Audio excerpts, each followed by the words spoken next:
Hello there, it's Snake here, and today I thought I'd just do something completely new. This might be actually the start of a new series I'm going to call WipEout Discussion, and I thought today we go over my personal favourite games in the franchise, so I'm going to write them on a tier list via tiermaker.com. So the way I'm going to do this is, the reason why I'm doing this is because I've had lots of questions in the past from people saying, oh Snake, what's your favourite game in the franchise? You know, do you like this one, do you like that one? You know, this is my favourite, and I really love those kind of discussions, but I thought I could turn it into a full proper video rather than just replying to individual comments. And then that way we can have a proper discussion about which your favourites are in the franchise. Now this isn't going to be a particularly structured video, it's going to be mostly free flow, but I do have some notes here to keep me sort of on pace and on track to stop me from rambling, because I am quite a superfluous person. I'll fluff things a lot. So I've broken it down into like 3 major categories: presentation, which is like your graphics, the craft design, the art style; the gameplay, which will include weapons, the control, team balance, how much content the games have; and then finally we'll go through soundtracks, because as we all know, the soundtrack of WipEout games are amazing. So yeah, if you like this kind of video, please let me know in the comments if you will. Hopefully we'll do some more of these in the future. So we're going to go through franchise order, so we'll start with the original WipEout, finish up with 2048.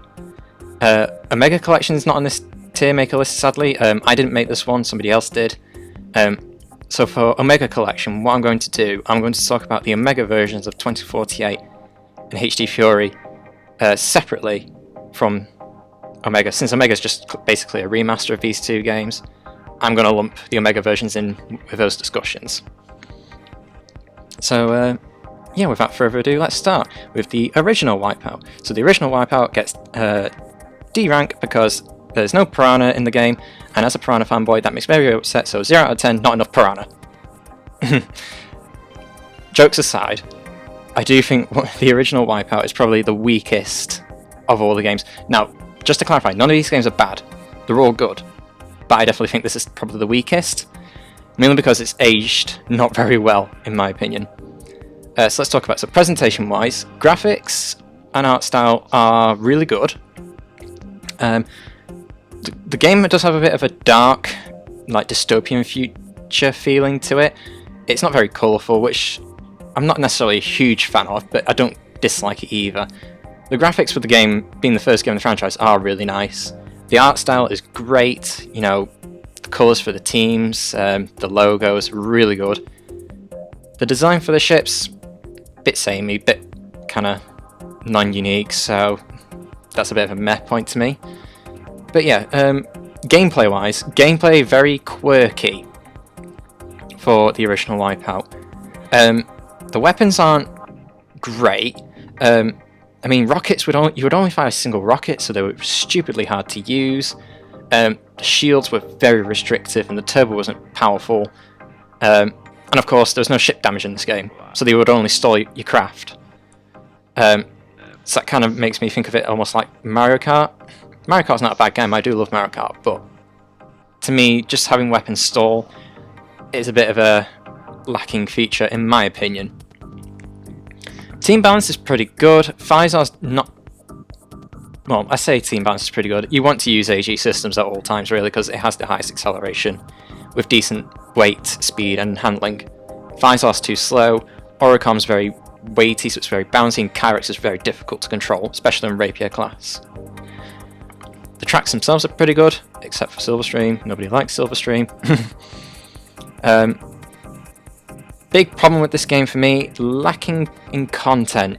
There's only, there's like 6 tracks in the game, plus the final one, which you unlock after completing the Rapier tournament. Game modes, there's tournament, which is like the main campaign, single race, and time trial. That's basically it. So basically, once you've done the main campaign, twice over on Venom and Rapier class, and done time trials on every track with every single speed class, that's basically it. So there's not a whole lot of replayability to the game, and that for me is my big problem with the original WipEout. And the other big issue is you even so much scrape up a wall, you'll be cruising along nice and fast and then stop. If you so much as scrape a wall, you'll just come to an immediate stop. That is so frustrating. Especially on technical circuits like Silverstream. It makes playing the game an absolute nightmare. The one thing I do love about the original WipEout though is the soundtrack. Oh my god, the original soundtrack for WipEout is amazing. Cold Storage, Chirodrome, Message, so good. I don't actually remember the names of the other songs, but oh well. So yeah, overall, WipEout, probably the weakest game, so I'm giving it a D rank. Next is WipEout 2097. This game I'm going to give A rank, for good reason. This is definitely one of the best games in the franchise. It basically took what was set in the original WipEout and made it way better. So firstly, presentation, way more colourful, a lot more variation in the graphics. The art style is superb. Designers Republic really did an outstanding job, and each of the ships look different. That's definitely a plus. So presentation, definitely really up there. In terms of gameplay, you can now you could eliminate your other craft, which is great. So obviously you have the pit lane to recover shield energy, and there's a lot more weapon variety as well. There's quite a few more weapons. Some of the weapons were made a lot better, like rockets were much better in this game. Much better gameplay in that sense. Controls, kind of similar to WipEout, but instead if you hit a wall, you don't just immediately stop. You kind of scrape along it unless you really hit it hard, then you do stop. Which is sort of a limitation of the early games. But that's not so much a problem with the game, more just the hardware. Balance is pretty good. Physar still feels very slow, so it's not a great ship to use. All the others are pretty good though. AG Systems is a bit fragile. Oricom is a bit okay, and Kyrex is difficult to use, and the Piranha is even harder to use because it's max stats with no weapons. But overall, the team balance does feel a lot more varied than the original WipEout. Tracks, much better in this game in my opinion. They're really good. Spilskin Anchor, once again though, you can go die in a fire. What else is there? The amount of content's definitely more than the original WipEout, but it's still not necessarily got the most content in the franchise. Basically, once you've completed all the single races, the Piranha and the Phantom tournament, you basically have time trial left in single race, and that's it. So not a huge amount of content to go for. Definitely a couple more tracks and an extra team. We've got Piranha, yes, Piranha for life. Definitely not a Piranha fanboy here. But yeah, so replayability is definitely better than the original WipEout, but not necessarily the strongest suit of the game in my opinion. Definitely soundtrack though. This is my second favourite soundtrack in the entire franchise. Landmass, We Have Explosives, Body in Motion. There's a song for everyone in WipEout 2097. There's nothing you can't love about it. Yeah, so WipEout 2097 gets an A rank. It's a lot better from the original because there's a lot more polish on the gameplay, a bit more content. Overall though, my only issues with the game is just it's not got much replayability to it once you've done everything. Right, so let's move on to WipEout 3. Now I'm going to class, it says WipEout 3 here, but I'm going to class this as the Special Edition. And the WipEout 3 Special Edition gets A rank, but I'd rank it slightly higher than 2097. Main reasons are, well, presentation-wise, again, like 2097, superb. It's a bit more browny, definitely a lot more browns in this game than 2097, but still very colourful.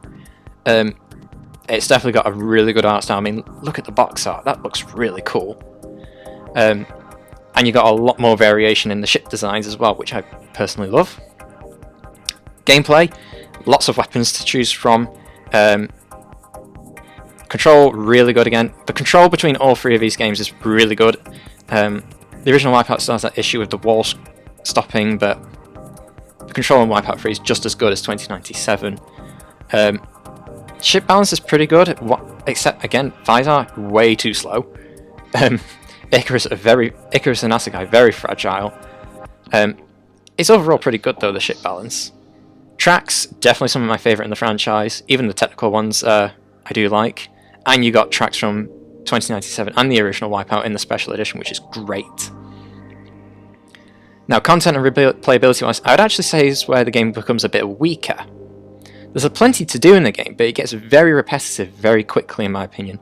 Just to give an example, to progress in the main campaign, unlike these two games, where you just race all the tracks on a certain speed class with any team you want, and then you progress. In WipEout 3, to progress, you start at Vector class with Physar. Then what you need to do is complete all 8 tracks on Vector class with Physar to unlock the next team, which is Goteki. And then you do the same for Goteki to unlock the next team, then the next team, and so on and so forth. And only when you've been all 8 tracks with all 8 teams do you unlock the next speed class. That gets very repetitive very quickly, in my opinion. That's definitely the biggest issue with WipEout 3. Otherwise, though, we did get some other cool features. We got challenges for the teams. We got Eliminator mode, although it was a bit iffy at the start in WipEout 3, because firstly, you had autopilots in Eliminator, which was useless. I don't know why that got into Eliminator mode. What else is there about Eliminator mode? Same problem with Pulse. Again, it's a bit more of a limitation of the hardware. You couldn't turn around to shoot people behind you, so you had to slow down, which meant the ships were kind of like the distance between teams that often grew, so you'd spend ages just looking for someone to shoot. It was very hard to eliminate people in this game as well sometimes because of that. And another issue with Pulse's Eliminator mode, the score is based on kills, not how much damage you do, unlike in HD Fury. So the Eliminator mode in this could be very difficult to win.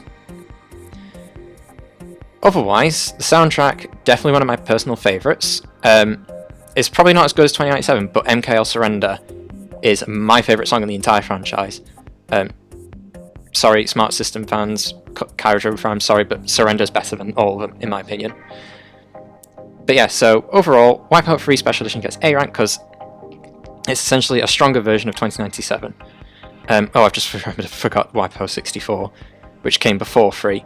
64 gets a C rank. It's basically the same as 2097. However, the main campaign's different. You do challenges for each of the teams, which is pretty fun, but some of those challenges are a right down pain in the arse to complete. The graphics and art style is basically the same, although because it's on a Nintendo 64, the draw distance is not as long, so if you're emulating the game especially, corners will just appear out of nowhere until you're right on top of them. Super weapons made their first appearance in this game. Shield Radar on AG systems was grossly overpowered. So was the minigun and the Piranha's stealth. Those were overpowered as hell. Gameplay wise, this is the first game you could use an analog stick, which is really cool. I personally don't like D-pad, so I definitely put WipEout 3 higher than 2097 because you can use an analog stick with it. Same for WipEout 64, but 64 doesn't feel as good as 2097 because the soundtrack's not as good. The gameplay is okay. It's just doesn't feel as good as 2097. It's hard to explain. So next we have WipEout Fusion. And this is definitely the oddball of the franchise. Fusion for me gets B tier for a couple of reasons. So again, presentation. Since this is the first PS2 game, graphics are much better. The art style is pretty good as well. I wouldn't say it's as good as 2097 or WipEout 3. It's still really good though. The ship design is a bit unique. I'm not a fan of all the designs. I do like most of them though. Physar, Piranha look pretty cool. The others, not so much. Oricom, G-Tech, they look weird. Gameplay, so this is where I say Fusion is like trying to be the edgy game in the franchise. Very weapon focused. And if you've seen the Fusion intro, you kind of get what I mean then. But yeah, so lots of focus on weapons. Some of them were really overpowered, especially the super weapons. I hated getting hit by the Tiger on Nitro Rocket. Hated that. But super weapons are grossly overpowered. And some weapons are grossly underpowered, like the flamethrower. The controls are very unique to Fusion. So it's hard to explain, but if you played WipEout 3 2097 or any of these WipEout games, you know the ships feel very floaty, bouncy. It actually feels like they're flying above a track, which is really good. Fusion, however, the ships feel glued to the ground. They don't bounce, they don't float, they're just very slippery with their handling. So because of that, it handles very differently to all the other games. Now, I'm personally a bit kind of indifferent about that. It's nice to not have to worry about pitch and falling off the track from track inclination, but it doesn't feel as realistic as the other games. Balance, the ship balance there's definitely a hierarchy. Piranha's the best, which is a good thing in my opinion. There's definitely a hierarchy of ships in the game though. And again, the weapon balance is off. Tracks are not great. There's a lot of tracks, which is great, lots of variety. But the very long tracks, some races I had lasted up to 6 minutes. And some of those tracks in this game were really difficult. Temtash Bay. Anyone? If you know what Temtash Bay is, you'll agree with me. And the content does get very repetitive. There's a lot to do. You've got the main campaign with all the tournaments, and you've got all the team-specific weapon challenges. You've got time trial. This was the first game to have zone mode, which was really cool. Progression through the campaign and the weapon challenges does get a bit repetitive in my opinion. Soundtrack is okay. I like Utase, sick. That's about it. It's definitely not a very strong soundtrack. It's not as bad as Omega Collection, which in my opinion is the worst soundtrack in the entire franchise. But it's okay. Yeah, so overall, Fusion, middle of the road. I don't love it, but I don't hate it. I just like it. WipEout Pure. Okay, now I feel like I'm going to upset a lot of people with this one. For me, WipEout Pure gets high B rank. It's better than Fusion, but I wouldn't rate it higher than these two. I feel like I've upset a lot of people by saying that, but let me explain. Remember, this is just my opinion. This is not objective. This is not fact. It's just what I think. So let's start. So presentation for WipEout Pure hasn't aged very well, in my opinion. Granted, it was the first PSP game, so the hardware was definitely more powerful than the PS1. But in my opinion, the graphics haven't held up very well. The art design, though, is really good. I love the Pure art design. And the design for the craft, so all the team's designs for the ships, I love it. It was basically the same for Pulse and HD Fury, and I love the ship designs. So I'll give Pure credit for that. The main thing I give Pure most of the credit for, though, is the gameplay overall.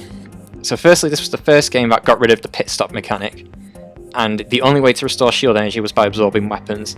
That for me was a big change, because I personally did not like the pit stop playing mechanic. The absorbing mechanic has a lot more tactical thinking and decision making with the weapons. Do you want to slow someone down, or do you want to make sure you don't die, basically? That for me was definitely a benefit. I really liked the design choice of having to absorb weapons, personally. The weapons themselves were pretty balanced as well. Autopilots were a bit weird, though. They weren't great. But the fact you could fire and absorb while using an autopilot was definitely something. Controls were pretty good. Somewhat similar to Fusion, where the craft did feel a bit stuck to the ground still, but definitely not as bad. And again, very slippery. The team balance was pretty good as well. Well, I say that. Triakas was basically the best team in the game, because that leads on to a separate issue that I'll talk about later. The tracks, loved them. I love all the tracks in WipEout Pure, especially Modesto Heights, Finita K. All of them were really good. Even Sabenko Climb and Shengu Project, I really like those tracks, even though they're really hard. Content was really good. There's free DLC. So much DLC for this game that was absolutely free of charge at the time it was released. That's so good. I will definitely give WipEout Pure that. If I didn't have my major gripe with this game, this would definitely be high A tier or even S tier. So there was lots of replayability for this game, and you obviously had local multiplayer, like you did in Fusion, which was really good, and the other games, of course. But you needed a link cable for these two, I believe, so not as good.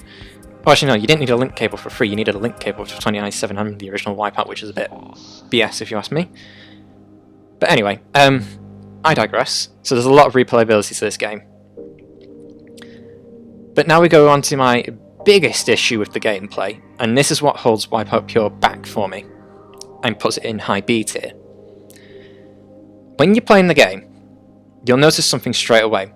You could be on Racing Phantom class, you could be at the top speed of 793 kilometers per hour, but as soon as you start turning into a corner, your speed will go from maximum all the way down to low 400, even sometimes 200. And then it would take you a millennia to get back up to top speed. That for me, so the acceleration and the deceleration in this game were horrible. It felt very start, stop, start, stop to me. So like I said, you could be at max speed, you take a sharp corner, you all go all the way down to low 200, and it would take you 5-10 seconds to get back up to 700. Unless you're using Triacus, which was bugged, and that didn't lose as much speed when turning. So Triacus is definitely the best ship in this game. And because of that, there's definitely a very much hierarchy of teams in this game as well. You always want to use Triacus where possible. So yeah, for me is the biggest issue with WipEout Pure, the acceleration, deceleration. The deceleration was too strong and the acceleration was too weak. So you go from 700 to 200 and it takes you ages to get back up to top speed. However, definitely the saving grace of WipEout Pure is the soundtrack. It is my third favourite. 2097 is my second favourite, this is my third favourite. Especially Cold Storage Onyx. I mean, Oryx or Onyx. If you've watched my videos, you know I've used that song several times. I love it to bits.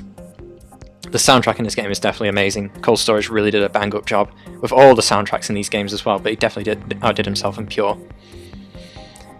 So yeah, next, WipEout Pulse. To me, is S rank. WipEout Pulse, for me, is the best game in the franchise. Let me explain why. It took what WipEout Pure did, but made it even better. Presentation wise, looks stunning. It's a stunning looking PSP game. I can't get over the game looks great. The art style is perfection. The craft design, even better than Pure. Presentation for me is just top notch. It is the best of all the games. Or at least it's better than Pure. I wouldn't say it was the best because you got HD Fury and a Mega Collection. But for a PSP game, top notch. Gameplay basically perfected Pure, so you didn't have the crazy deceleration, acceleration issue. You didn't go start, stop, start, stop to start with. The weapons, there's less weapons I would say overall, but they definitely feel a lot more balanced. This was the first game I had the Leech Beam as well, which was pretty cool. So yeah, the weapon balance was pretty good, unless you're playing in Eliminator mode where there's definitely some overpowered weapons in that. I'll talk about more about that in a minute. So yeah, the weapons are really good. Controls, again, similar to Pure, in the fact it's a bit sticky to the ground. You feel a bit sticky to the ground, but definitely not as much. Not as slidey. This game does feel a bit more direct with its steering. But overall, the control of the craft still feels very much like WipEout. Very floaty. You feel like you're flying, and it's amazing. I love the controls in this game. Team balance is perfected here. I mean, WipEout HD used the same stats as Pulse. That goes to show, so the teams are really well balanced in this game. No one team is better than the other for all situations. Tracks are definitely some of my favourite as well. What we got? Moa Firma, Metropia. Really good tracks in this game. Vertica as well, I love Vertica. The only track that I don't like in this game is Outpost 7, because nobody likes Outpost 7 or even Gemini Dam for that matter. Jeez, those tracks were difficult. Lots of content as well. The campaign for Pure actually as well was really good, but Pulse is even better in my opinion. The grid system works really well. Definitely a lot of variety in each grid. And the best part is you can make your own custom campaigns or custom grids in this game, which was excellent. I loved that feature. Really adds a lot to the replayability of this game, which is definitely one of Pulse's strongest suits, because you have single race, time trial, speed lap, eliminator, zone and tournament. You're getting so much replayability in this game, and 24 tracks. Granted, you have 12 tracks and 12 are reverses, but the tracks in this game are so good. DLC, again, excellent. Of course, like I said, 24 tracks is just the base game. Add on DLC, you get a lot more, and you get the 4 extra teams. The only problem with the DLC this time around, you have to pay for it. Now, I've played all the DLC in Pulse. I've not played the DLC in Pure, which is a shame. I wish I could, but I can't emulate the game because I have a MacBook, so if you play a game on a MacBook, it goes into meltdown. But I definitely played all the DLC on Pulse, and I love the DLC in Pulse. So lots of stuff to do. And the soundtrack is my personal favourite in the franchise. This is #1 for me, overall. It is just a very good soundtrack.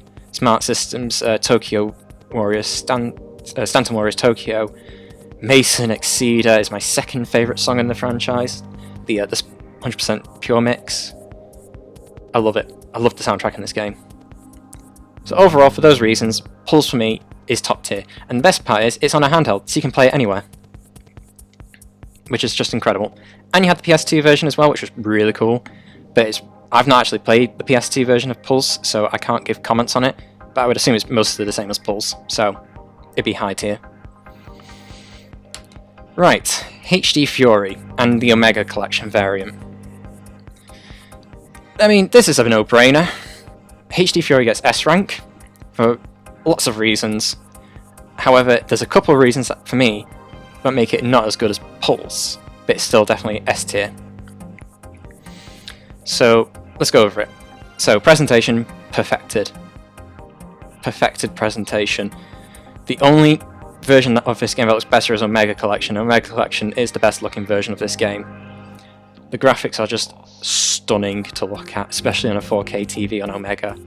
The art style is basically the same as Pulse, so it's perfection already, and it uses the same ship designs as HD. The HD ship designs are basically the same as Pulse and Pure, for the most part. So they look great. The Fury ships look great as well. They all look really good. Yeah, so in terms of presentation, WipEout HD Fury is better than Pulse, and the Omega Collection is the most perfect version, graphically speaking, of HD Fury. Gameplay is definitely perfected here as well. I would rate this game's gameplay better than Pulse, actually, mainly because the ships do feel a bit more floaty and you actually feel like you're flying, unlike in this game. Not as much anyway. Weapons are definitely balanced in this game. That reminds me, Leech Beam, Repulsor in Eliminator mode for this game are broken and overpowered. Yeah, weapon balance in this game is much better. Bombs are still my least favourite in the game. I hate bombs so much. But that's besides the point. Controls is perfected here. Absolutely perfect feeling of floatiness, sliding, and responsiveness. The team balance, again, is perfect. When you compare Fury to Fury and HD to HD, they're perfect. When you compare Fury to HD or HD to Fury, there's some slight imbalance. I mean, some ships are definitely better than others, depending on your speed class. But overall, the balance of the teams is perfect. Content. Now, content-wise, I'm going to split this in two. Now, when I bought this game, I bought it just as WipEout HD, because this was when I bought this game when I was just starting out in 2012. And I didn't know if I wanted to keep playing it, so I just bought the base game, and I didn't buy the Fury DLC. Now, the box standard WipEout HD it's definitely lacking a bit of content. You get 8 tracks, 6 from Pure, 2 from Pulse, and their reverse variants. So yeah, you get 16 tracks, but there are only 8 unique tracks in the game. So that's definitely lacking, if you ask me. You only get single race, time trial, speed lap, zone mode, and tournament for your race box, which is a bit unfortunate. You get less game modes than Pulse then. And what else was there? No, that was it actually. Okay, so yeah, so content-wise, if you just get HD, you're lacking in content. But if you get with the Fury DLC, is 12 new tracks, 12 new ships, and 3 new game modes: Eliminator, Zone Battle, and Detonator. So my personal recommendation to anyone who's planning to buy HD Fury on the PS3, get it with the Fury DLC. Don't buy it as just WipEout HD, because you're missing out on so much. This was also one of the few games. This was the first game to have an online feature, which was amazing for the time. Although later on in life, it became very glitchy, unreliable. The latency was really bad. The leech beams didn't work, and the game was very prone to crashing when playing online. Many WipEout veteran will know that sometimes playing online on HD Fury the game would just freeze up and you'd have to hard reset your PS3. Those were the good old days. The Omega Collection version fixes all those issues with the online play though, and you get 2 extra teams of Tigron and Vanuba, which is really cool. So, Omega Collection and HD Fury, both S tier in terms of gameplay. Soundtrack, now the original HD Fury soundtrack is great. It's basically the same as WipEout Pulse, with a couple of extra songs in there. I do prefer the Pulse songs though overall than the HD Fury ones, but the soundtrack is basically perfect as well. So yeah, so HD Fury is an S tier for me, because it's the first game where I really delved a lot of time into, and it's just the game that I really decided I wanted to get good at. And all those 300-400 hours playing this game has definitely led me to get to how good as I am today. So this game definitely has a special place in my heart. Now last but not least, 2048. Now this was the first WipEout game I ever played, back in 2012. And I'm going to be flat out honest, this game feels rushed. So it gets higher C tier. Now let's just go through the bits again. So presentation is gorgeous, especially on the Omega Collection variant. The Vita version looked good. The Omega Collection version looks even better. Art style is actually my favourite in the franchise. I love the art style of 2048. And the craft design is pretty good. I like the look of the Piranha Speed the most. I think that was a badass looking craft. But yeah, so presentation is really good for 2048. However, what really holds 2048 back is gameplay. Now, there's a video online. I don't remember who it was by. I'll put a link to it in the description so you can check it out. But basically, somebody data mined 2048 and found various unused voice clips of the team announcers that suggested that 2048 was going to have way more game modes than it originally did. Things like zombie mode, a proper eliminator rather than combat.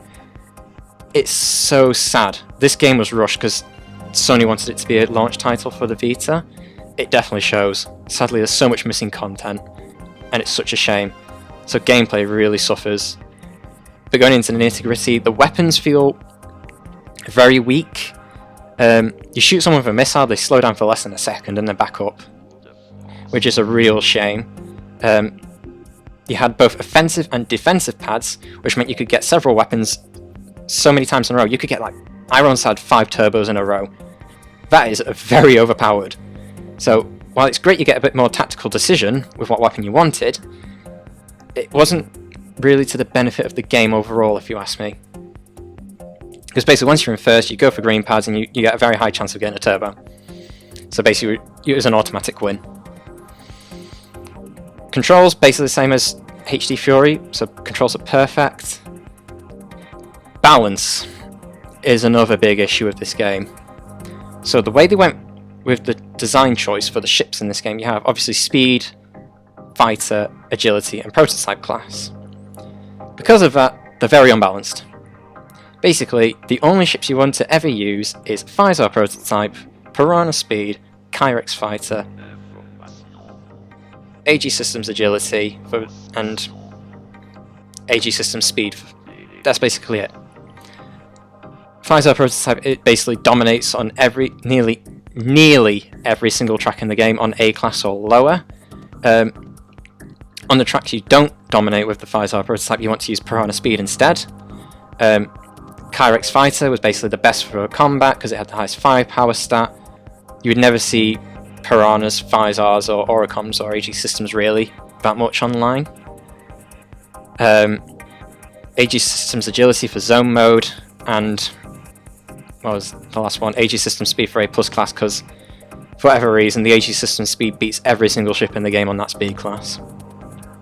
So there's very much a definitive meta and hierarchy to the teams in this game. So there's not much variation, sadly. And more annoyingly enough, that core issue never got fixed in Omega Collection, which really disappoints me. The tracks overall were really cool. I did like the tracks in 2048, but there wasn't many. There was not like 9 or 10. That's it. There's not even reverse variants of them, so very lacking in the track department, but the tracks are really, really good, and they're definitely fun. Now, content and replayability-wise is another core issue. Since obviously the servers for HD Fury and 2048 was shut down, half this game got cut away in 2018, I think it was. So there's no race box. So you can't create your own custom races, which really hampers this game's replayability. So you're basically stuck with playing the campaign and what is set in the campaign, and that's it. Which is very sad and very disappointing. No race boxes are very much a deal breaker for me, and it really holds this game back. And since there's no custom ability, replayability is affected badly. The online wasn't great either. I mean, on a technical level, it was sound, but the design, voting for either race or combat, why? Anybody who's played this game online will know that 90% of the time, or 99% of the time, you played combat because of the online campaign, which was a shame. The design philosophy for this game was a bit flawed, if you ask me, but there's no harm in experimenting, and this is definitely the most experimental game in the franchise, and I do appreciate it for it. Like, I love some of the choices they made for it. Lastly, the soundtrack was a bit meh, in my opinion. It has the best menu music in the game, Kraftwek's Tour de France. I love that song. In fact, you're probably hearing it you're going to be hearing it in the background right now still for the entire video. But yeah, the soundtrack overall was okay. Now, the Omega Collection version of this game fixes one of the core issues, which is it gives it a race box. That for me immediately puts it in B tier between, I put it here instead then. So the Omega Collection version of this game goes here instead. Mainly because you get race box. That addresses really what is, in my opinion, the biggest issue with the game, because it gives you a ton more replayability. And because it uses the same online structure as HD Fury in Omega Collection, the online plays a lot better as well. Definitely a lot more variation and a lot more control about what you want to do. However, sadly, Omega didn't fix the balance issues in the ships. The AG systems are still overpowered on A+ class. The Pfizer prototype is still overpowered in my opinion. But you take what you will. You can only ask for so much.